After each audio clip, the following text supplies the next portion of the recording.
ஏங்க என்னங்க கார்த்திக் என்னடா தயவு செய்து இது ஹாஸ்பிட்டல்மா, இங்க சத்தம்லாம் போடக்கூடாது. கார்த்திக் வாங்க. அவரை விட்டுருங்க சார். என் புருஷன் பைத்தியம் இல்ல சார். அதை நீங்க சொல்லக்கூடாது, டாக்டர் சொல்லணும். எங்க சார் அவரை கூட்டிட்டு போறீங்க? அவருக்கு கொஞ்சம் கவுன்சிலிங் தேவைப்படுதுமா. சத்தம் போடாதீங்க, போங்க நீங்க வாங்க. Sir please sir. அம்மா உள்ள எல்லாம் போக கூடாதுமா, போங்க. அலோடு கிடையாதுமா, போங்க. வெளியே போய் வெயிட் பண்ணுங்க. போங்கம்மா, சொல்றேன்ல. போங்கம்மா போங்க, இங்க நிக்க கூடாது, வெளியே போங்க போங்க. ஓகே ஓகே நானே கால். வணக்கம் sir. Hello. He is mister Karthik. Hello Karthik, please down. நீங்க கொஞ்சம் வெளியே இருங்க. Okay sir. நான் அப்புறமா கூப்பிடுறேன். நான் உங்ககிட்ட ஒரு ½ அன் ஹவர் கழிச்சு பேசுறேன். ஓகே.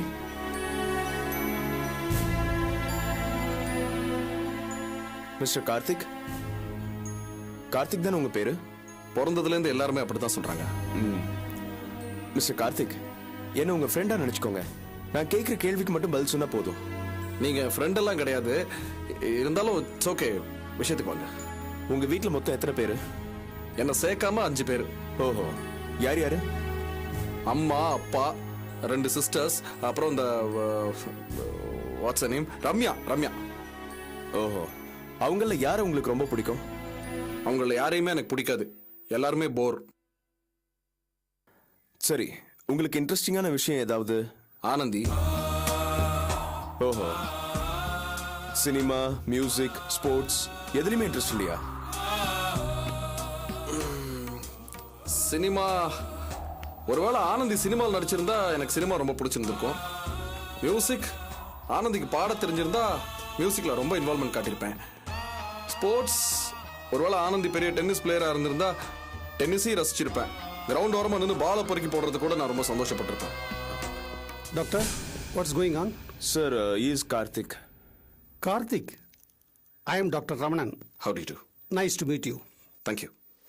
Karthik, நீங்க எதுக்கு இங்க வந்திருக்கீங்க தெரியுமா? நான் மறுபடியும் முதல்ல இருந்து ஆரம்பிக்க போறீங்களா? எனக்கு போர் அடிக்குது சார். எனக்கு ரொம்ப கேள்வி கேட்டா எனக்கு கோவம் வந்துடும். சாரி, மிஸ்டேக் பண்ணிக்காதீங்க. No, no, Karthik. I am your friend. Okay? Okay. நீங்க படிச்சவர். உங்களுக்கு ஒரு பழமொழி கண்டிப்பா தெரிஞ்சிருக்கும். உங்க சுதந்திரத்தோட எல்லை அடுத்தவங்களோட மூக்கு நுனி வரைக்கும் தான், இல்லையா? அதை தாண்டும் போது அது அத்துமீறல் ஆயிடுது. ஒரு சமூகத்துல வாழும்போது சில விஷயங்களுக்கு நாம கட்டுப்படுறது தான் இயற்கை. நான் சொல்றது உங்களுக்கு புரியுது இல்ல? புரியலன்னு சொன்னா என்ன பண்ணுவீங்க?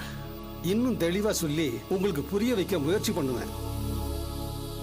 இல்ல, எனக்கு புரியுது. உங்களோட நடவடிக்கை இன்னொருத்தரை பாதிக்கும் போது அது வயலேஷன் ஆயிடுது. நீங்க வேற எதுலயாவது மனசை செலுத்தலாம் இல்லையா? Forget that girl. கொஞ்ச நாள் வெளியூர்ல போய் தங்கிட்டு வரலாம் இல்லையா? நல்லா மனசுக்கு ஃப்ரெஷ்ஷா இருக்குமே. அதெல்லாம் எனக்கு பிடிக்கல சார். எதெல்லாம் பிடிக்கல? ஆனந்தி கூட இல்லாம நான் மட்டும் இந்த மாதிரி வெளியூர் போறது தங்கறதெல்லாம் ப்ளீஸ் இல்ல, சொல்ல கூட செய்யாதீங்க. என்ன சார் நீங்க கல்யாணம் பண்ணிக்கிட்டு அந்த ஆனந்தியை விரும்புறது தப்பு தானே? அது தவிர ஆனந்திக்கே உங்களை பிடிக்கலங்கும் போது எப்படி சார் சொல்லுங்க? வாட்? உங்க மேல கோவப்பட்டு தானே அவங்க போலீஸ்ல கம்ப்ளைண்ட் பண்ணிருக்காங்க. அவங்கள நீங்க தொந்தரவு பண்ணா அவங்களுக்கு உங்களை பிடிக்காம போயிடாதா? No chance. என்ன சார் பேசுறாரு இவரு? எப்படி பிடிக்காம ஐயோ, முதல்ல ஒண்ணு தெரிஞ்சுக்கங்க. ஆனந்தி என்ன வெறுக்கல. நான் எத்தனை பேர்கிட்ட போய் இதை சொல்றேன். உங்களுக்கெல்லாம் ஆனந்தியை பத்தி தெரியாது, எனக்கு தான் தெரியும். அவ என்ன எவ்வளவு தூரத்துக்கு நேசிக்கிறாங்கிறது எனக்கு மட்டும் தான் தெரியும். உங்களுக்கெல்லாம் எப்படி தெரியும்? உங்களுக்கு ஒண்ணு தெரியுமா? ஆனந்தி என் உயிர். அவ என்ன சொன்னாலும் நான் கேட்பேன். ஆனா அவ சொன்னா மட்டும் தான் கேட்பேன். இந்த நிமிஷமே செத்து போடா கார்த்திக்னு சொல்லட்டும், அந்த நிமிஷமே நான் சாவறதுக்கு கூட தயார். நான் விளையாட்டுக்கு சொல்லல. பார்க்கலாமா? சேலஞ்ச் வச்சுக்கலாமா? போங்க, நீங்க ஆனந்தியை கூட்டிட்டு வாங்க. இல்ல போங்க, பாக்குறீங்களா? செத்து போக கூட. மிஸ்டர் கார்த்திக், ரிலாக்ஸ் உட்காருங்க. Relax. Doctor sir, take care of you. நான் பாத்துக்கிறேன்.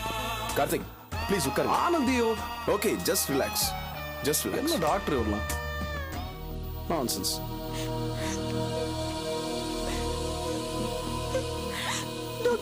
என்னங்க என்னாச்சு டாக்டர்?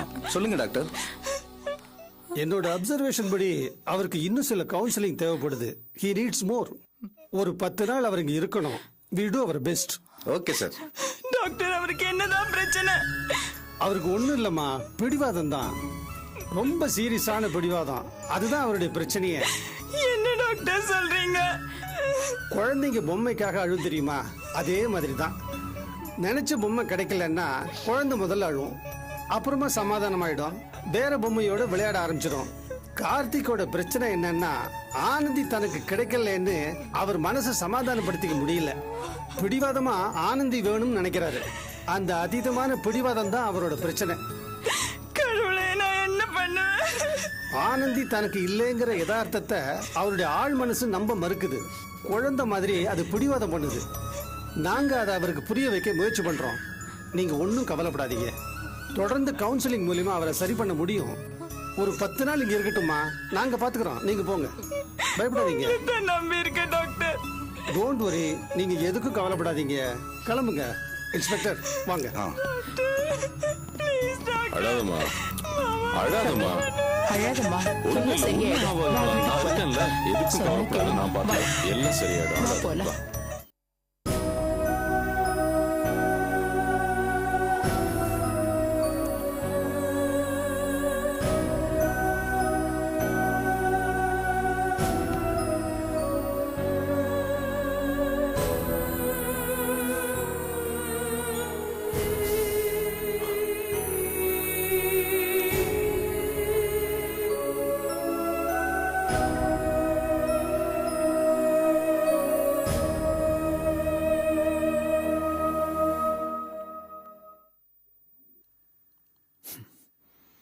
ஏங்க ஒரு மாதிரியா இருக்கீங்க? ஒன்றும் இல்லை. சரி இருங்க, காஃபி போட்டு கொண்டு வரேன். வேணாம். ஏன், என்னாச்சு? ஒன்றும் இல்லை, காஃபி வேண்டாண்ணே, அவ்வளோதான். கோர்ட்ல நடந்ததை பத்தி எதுவுமே சொல்லல, என்னாச்சு? பாஸ்கர் கூட அதை பத்தி ரொம்ப கேவலமா பேசினாரு.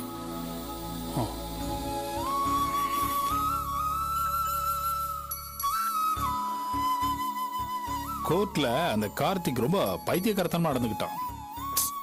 என்ன சொல்றீங்க? ஆமா, ஆனந்திய ஒய்ஃபு, அவ என்னோட வாழ்க்கை துணை, அது இதுன்னு கண்ணா பின்னான்னு வளர்னான்.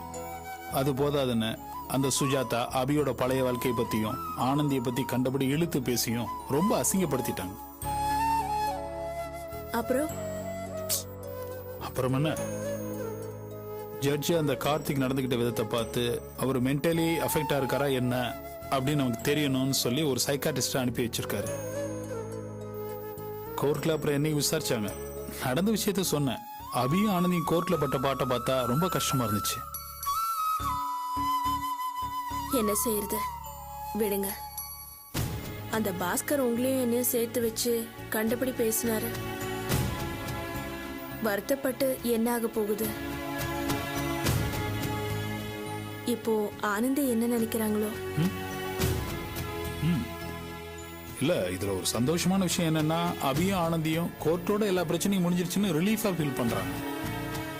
ஆனந்தியும் கன்ஃபார்மா கல்யாணம் பண்ற ஒரு முடிவுக்கு வந்துட்டாங்க. கல்யாணம் பண்ற முடிவுக்கு வந்துட்டாங்களா? என்ன சொல்றீங்க? ஆமா. மாப்பிள்ள என்ன இப்படி கேக்குறீங்க? ஏற்கனவே பேசி முடிவு பண்ண விஷயம் தானே. ஏற்கனவே முடிவு பண்ணதுன்னா? ஏற்கனவே முடிவு பண்ண மாதிரினா நான் தான்.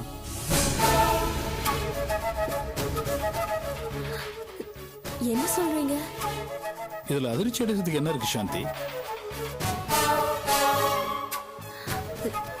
இல்ல, அந்த கார்த்திக் அன்னைக்கு பிரச்சனை பண்ணப்போ ஆனந்தி எந்த முடிவும் சொல்லாம இருந்தாங்க. அபி கூட அதை பத்தி அதுக்கப்புறம் எதுவுமே பேசல.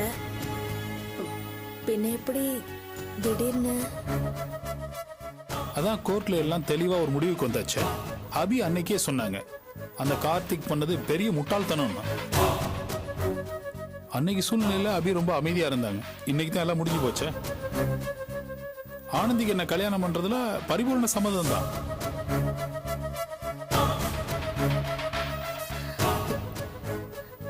சரி, நீங்க என்ன சொன்னீங்க?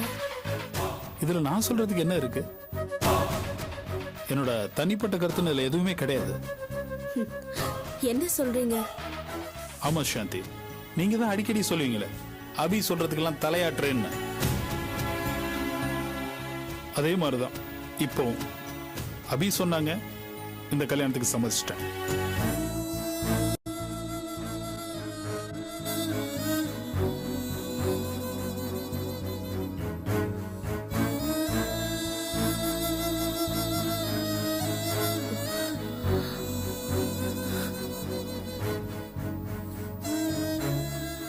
இந்த விஷயம் அன்னைக்கே ஒரு முடிவுக்கு வந்துருச்சுன்னு நினைச்சேன்.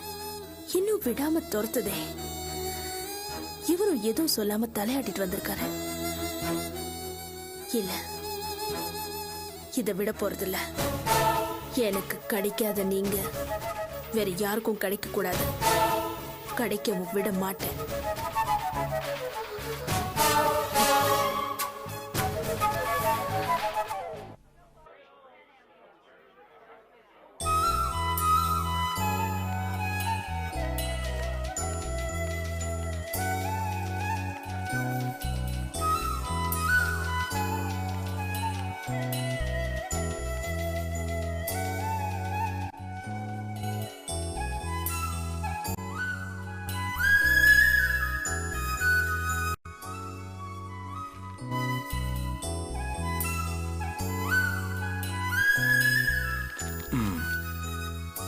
இது உங்க ரெண்டாவது கல்யாணமா?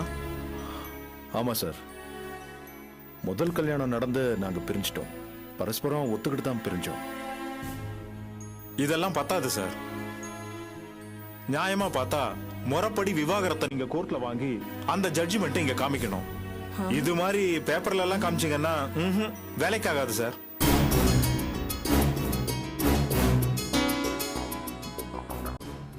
என்ன சார் சொல்றீங்க? நாங்க எல்லா ஏற்பாடும் பண்ணிட்டு வந்திருக்கோம். அதுக்காக என்ன பண்ண சொல்றீங்க சார்? நான் ரிஸ்க் எடுத்து உங்களுக்கு கல்யாணம் பண்ணி வைக்க முடியுமா? ஐயோ ஐயா சாமி, கழுத்தை பிடிக்கிற மாதிரி கடைசி நிமிஷத்துல சொன்னா எப்படி? அது உங்க தலைவலிமா? மனுஷ மக்கள் நிலைமை புரியாத ஆளெல்லாம் பதவியில உட்கார வச்சா இப்படித்தான். இத பாருங்கம்மா, அனாவசியமா இங்க இப்படி எல்லாம் பேசக்கூடாது. இது கவர்மெண்ட் ஆபீஸ். டேய், இந்த மனுஷன் என்ன இப்ப உயிரை வாங்குறான்? சும்மா இருமா. Sir, excuse me sir. இதுக்கு வேற ஏதாவது தீர்வு இருந்தா சொல்லுங்களேன். ஆமா சார், நாங்க இதை எதிர்பார்க்கல. வேற ஏதாவது வாய்ப்பு இருந்தா சொல்லுங்க. ஒண்ணு பண்ணுங்க. உங்க முதல் மனைவி பேர் என்ன? அபிநயா. அபிநயாவை கூட்டிட்டு வாங்க. அவங்க இங்க வந்து இவங்க கல்யாணம் பண்ணிக்கிறதுல எனக்கு ஆட்சேபனை இல்ல, என்னுடைய மனப்பூர்வமான சம்மதத்துல தான் இது நடக்குது அப்படின்னு சொல்லி கையெழுத்து போடணும்.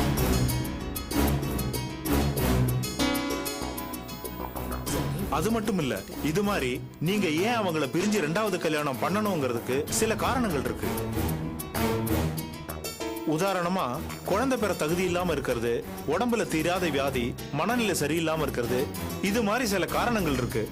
அதுல என்ன காரணத்துக்காக நீங்க அவங்கள விலக்கிட்டு ரெண்டாம் கல்யாணம் பண்ணிக்கிறீங்கிறத குறிப்பிடணும். ரொம்ப முக்கியம் சார். காசு பணம் வேணும்னா ஏதாவது ஏற்பாடு பண்ணலாம். இந்த விஷயத்தை இன்னும் காம்ப்ளிகேட் பண்ணாம கொஞ்சம் ஈஸியா முடிச்சு கொடுங்க ப்ளீஸ். இத பாருங்க, நீங்க தர்ற காசுக்காக என் வேலையை நான் பணம் வைக்க முடியாது. புரியுதா? போங்க. நான் சொல்றபடி பண்ண முடியும்னா பண்ணுங்க, இல்ல இடத்த காலி பண்ணிட்டு போங்க. அதுக்கு இல்ல சார், நான் சொன்னதை புரிஞ்சுக்கங்க சார். படிச்சவர் தானே நீங்க, விவரம் இல்லாம பேசாதீங்க. உங்க பேச்சுக்கு நான் ஆடினா என் வேலையும் போய் நானும் கம்பி ஆடணும். சார், நான் சொல்றபடி செய்றீங்களா இல்ல நான் வேற வேலையை பார்க்கவா? இல்ல சார், நான் உடனே கூட்டு வரதுக்கு முயற்சி பண்றேன்.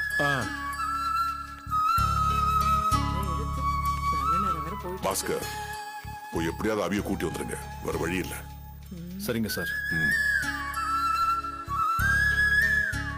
மா, உங்ககிட்ட பேசணும். வா வா.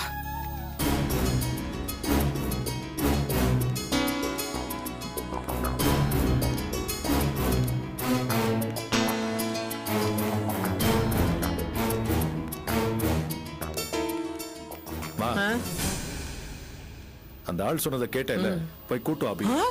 என்னது, நானா? ஏண்டா, நீ தானடா நிக்கணுமா வீட்டு வாசல போய் உருகி நின்ன? போ, நீயே போய் கூப்பிடு போ.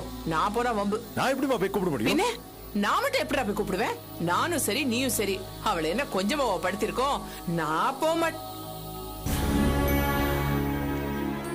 டேய், அவளை போய் கூப்பிடுறதுக்கு உங்க அப்பன் தாண்டா சரியான ஆளு. இந்த ஆள் போனா வேலையை ஆயிடும்டா. அவர்லாம் போக மாட்டாரு. நீ பேசாம இரு. நீ வா நான் பாத்துக்கிறேன்.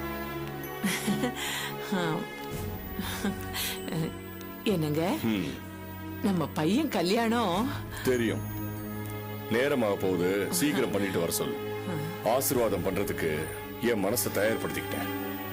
இதுக்கு முத பொண்டாட்டி வந்து கையெழுத்து போடணுமா, அப்பதான் இந்த கல்யாணம் நடக்கும்னு அந்த ஆபீசர் சொல்றான். அப்படியா? இப்ப என்ன பண்றது? என்ன பண்றதா? இங்க பாருங்க, நீங்க போய் உங்க மருமகளை கூட்டிட்டு வாங்க, அவ கையெழுத்து போடணும். என்னது? நான் போய் அவளை கூட்டிட்டு வரணுமா? ஆமா, வேற யார் போய் அவகிட்ட பேசுறது? நான் கூப்பிட்டாலும் அவன் வரமாட்டா. போங்க. இப்படி கேட்க உனக்கு கூச்சமா இல்ல? எந்த மூஞ்சி வச்சுக்கிட்டு நாங்க போ சொல்றேன்? இத பாரியா, என்ன சும்மா முறைக்காத. நிலைமை அந்த மாதிரி இக்கட்டான சூழ்நிலையா. போ. நான் போக மாட்டேன். வேணும்னா நீ போய் கூட்டிட்டு வா. இல்லனா உன் பையன் இருக்கால, அவனை போய் கூட்டிட்டு வர சொல்லு. யோ, நான் எப்படியா போய் கூப்பிட முடியும்? ஏதாவது அறிவோட தான் பேசுறியா நீ? உறுத்துது இல்ல, உங்களுக்கே உறுத்துது இல்ல. அபிக்கு நீங்க பண்ண கொடுமை எல்லாம் இப்ப புரியுதா? இதெல்லாம் இப்ப பேசுறது வெட்டி வேலையா? போய் கூப்பிடுறியா? நான் கூப்பிட மாட்டேன். ஐயோ, கையெடுத்து நான் கூப்பிடுற. போக மாட்டேன். உன் பையனை பாரியா? இல்ல என்னம்மா டைம் ஆயிட்டே இருக்கு, என்ன பேசிக்கிட்டு இருக்கீங்க? இத போயிட்டு இருக்காரு சார். போங்க. போயா, போய் கூட்டிட்டு வா. இத போறாரு சார், போட்டாரு. போங்க. போ போயா, போ. இத போறாரு சார். ஆமா, சீக்கிரம். ஆட்டோ பிடிச்சு போங்க, சீக்கிரம். கூட்டிட்டு வந்துருவாரு. நீங்க போங்க.